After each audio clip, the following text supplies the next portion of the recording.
બનાસકાંઠાના ધાનેરામાં જનાક્રોશ સભામાં નેતાઓ હાજર રહ્યા। ભાજપ, કોંગ્રેસ અને અપક્ષના નેતા એક મંચ પર જ જોવા મળ્યા। ત્યારે ભાજપના પૂર્વ ધારાસભ્ય મફતલાલ પુરોહિત, વર્તમાન અપક્ષ ધારાસભ્ય માવજી દેસાઈ પણ ઉપસ્થિત રહ્યા અને કોંગ્રેસના પૂર્વ ધારાસભ્ય નાથાભાઈ પટેલ સહિતના આગેવાનો હાજર રહ્યા। મોટી સંખ્યામાં લોકો અહીંયા સભામાં પહોંચ્યા। ધાનેરા અને થરાદ વાવ જિલ્લામાં સમાવેશ કરતા જનાક્રોશ સભા યોજાઈ અને ધાનેરા અને બનાસકાંઠામાં સમાવેશ કરતા સતત અહીંયા માંગ પણ કરવામાં આવી રહી છે। ત્યારે કોંગ્રેસના પૂર્વ ધારાસભ્ય નાથજીભાઈ પટેલ સહિતના નેતાઓ અહીંયા હાજર રહ્યા। વધુ માહિતી મેળવીશું। સંવાદદાતા મોગજી આપણી સાથે ફોનલાઈન પર જોડાયા છે। મોગજી, જનાક્રોશ સભા અને અહીંયા ભાજપ કોંગ્રેસના નેતાઓ પણ હાજર છે।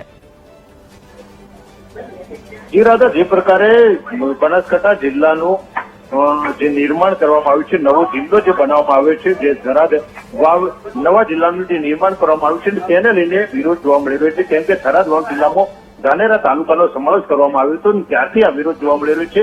આ સતત આજે 21મા દિવસે પણ આ ધાનેરા ખાતે વિરોધ જોવા મળી રહ્યો છે। આજે વહેલી સવારથી જ બજારો બંધ કરી અને જન આક્રોશ સભાનું પણ આયોજન કરવામાં આવ્યું છે। ત્યારે આજે જન આક્રોશ સભામાં પણ એક મંચ ઉપર જે ભાજપના પૂર્વ ધારાસભ્ય મફતલાલ પુરોહિત તેમજ કોંગ્રેસના પૂર્વ ધારાસભ્ય નાથાભાઈ પટેલ તેમજ વર્તમાન ધારાસભ્ય અપક્ષ ધારાસભ્ય જે માવજી દેસાઈ છે ધાનેરાના, તે પણ એક મંચ ઉપર જોવા મળ્યા। એટલે કે અનેક જે આગેવાનો છે ત્યાં ધાનેરાને બનાસકાંઠા જિલ્લામાં યથાવત રાખવા માટે આવે તેને લઈને માંગ કરી રહ્યા છે અને થરાદ વાવ જિલ્લામાં જે સમાવેશ કરવામાં આવ્યો છે તેના વિરોધમાં આ સભાઓ યોજી રહ્યા છે। સતત 20 દિવસથી વિરોધ જોવા મળી રહ્યો છે અને રેલી દ્વારા પણ અગાઉ આવેદનપત્ર આપવામાં આવ્યું હતું, અગાઉ પણ ધાનેરા બંધનું એલાન આપવામાં આવ્યું હતું અને આજે પણ વહેલી સવારે બંધ રહી હતી અને જાહેર જે જન આક્રોશ સભા યોજાઈ છે જેમાં તમામ આગેવાનો એક મંચ ઉપર જોવા મળ્યા હતા। ત્યારે જે તમામ આગેવાનો છે તે બનાસકાંઠા જિલ્લામાં ધાનેરાને યથાવત રાખવામાં આવે તેવી માંગ કરી રહ્યા છે। જી મોગજી, આભાર આપનો તમામ વિગતો સાથે જોડાવા બદલ।